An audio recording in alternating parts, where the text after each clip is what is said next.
Okay, I want to talk to you about universal credit because Labour's current policy on universal credit, which you're very open in your criticism of it, your current policy is just to pause it and to fix it. So can you not give us a clear answer now about whether or not it would be Labour's policy, in the next election, or if a Labour government would actually scrap universal credit, or if you just keep it despite your criticisms?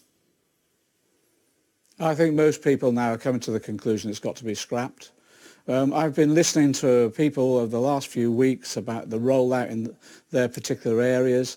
I've been looking at what the government has said, that how they're seeking to reform it. The reforms haven't worked.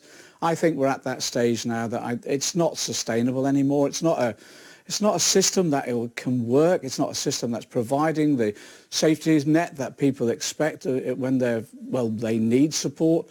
So I think we're moving to a position now where it's just not sustainable. It'll have to go.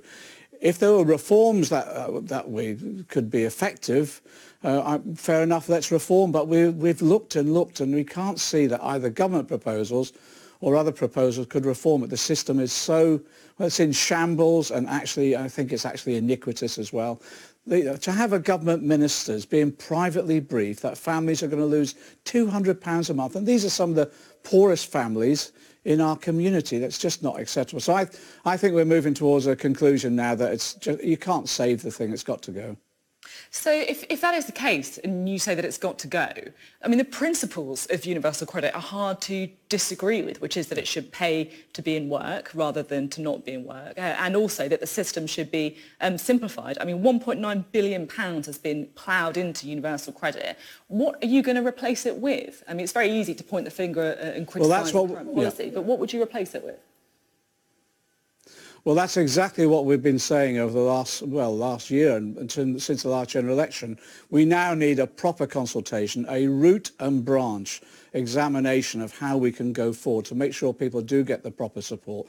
The principles of bringing benefits together in one, so it's a much simpler system we all support. But this hasn't done that. It's made it more complex. But in addition to that, it seems to have actually penalised the very people we want to support. As I say, we've got 4 million children out there in our community. 2/3 of them are in families where someone's at work. That cannot be right. That means wages are so low and the support for them through universal credit and elsewhere is so low as well. So we've got to have a system now that really works. And now I think we've got to recognise this system isn't working.